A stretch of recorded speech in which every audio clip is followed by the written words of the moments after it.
Daniel 11:31.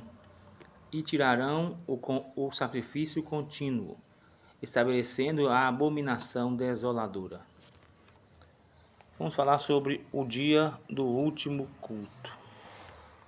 O profeta Daniel está aqui profetizando, dizendo que haverá um dia em que o culto será abolido, proibido, cancelado na terra. Esse culto é o culto visível da ida à igreja, da ida à oração, da ida às campanhas, da ida às cruzadas, da ida aos momentos de louvor. Esse culto visível será proibido quando o anticristo tomar conta deste mundo por permissão de Deus. Essa vontade de acabar com o culto é velha. Quando Daniel foi provado porque orava 3 vezes ao dia, os seus invejosos criaram uma lei de que durante 30 dias ninguém poderia orar a outro Deus senão a Dario.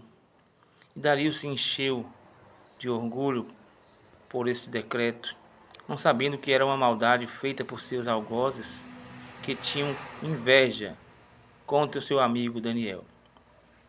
E todos sabemos a história, ele foi levado para a cova dos leões, porque ele teve que parar com o culto. Também os 3 amigos de Daniel também foram proibidos de adorar senão aquela estátua, que era um outro tipo de culto, o culto à idolatria da estátua de Nabucodonosor. E eles foram levados ao fogo.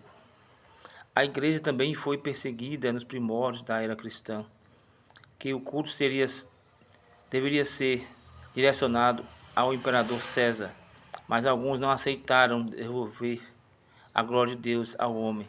Então foram cercados, tragados por leões. A vontade de Satanás foi sempre abolir o culto. E o culto que acontece aqui dentro, dentro da alma, dentro da mente, dentro do coração. Esse culto não pode parar. A igreja é igreja até mesmo depois do fim, até mesmo depois da cova dos leões, até mesmo depois da fornalha de fogo, até mesmo depois da arena de leões. A igreja será igreja, ou no Monte Gerizim ou em Jerusalém, porque não importa o lugar, Deus quer sacrifício de louvor. No tempo de Davi, ele construiu um outro tabernáculo chamado Tabernáculo de Davi. Já existia o tabernáculo de Moisés, onde se ofereciam e derramavam sangues inocentes de animais por causa do pecado. Davi então criou o tabernáculo de Davi, onde ele criou vários instrumentos e estipulou os turnos de cantores que adoravam a Deus 24 horas. No tabernáculo de Moisés, degolamento e sangue derramados para perdoar pecados. No tabernáculo de Davi, derramamento de corpo, de alma, de mente, de coração, para adorar a Deus pelas músicas e louvores tocados naquelas partituras criadas por Davi, pelos seus instrumentos músicos. 24 turnos de cantores. Hoje também há um culto que começou no dia que eu aceitei Jesus, que você se entregou para Jesus. Esse culto nada pode impedir, nada pode pará-lo. Esse culto é chamado de sacrifício contínuo, porque segundo Paulo aos Romanos 12, rogo-vos, pois, irmãos, pela compaixão de Deus, que apresenteis os vossos corpos como sacrifício vivo, santo e agradável.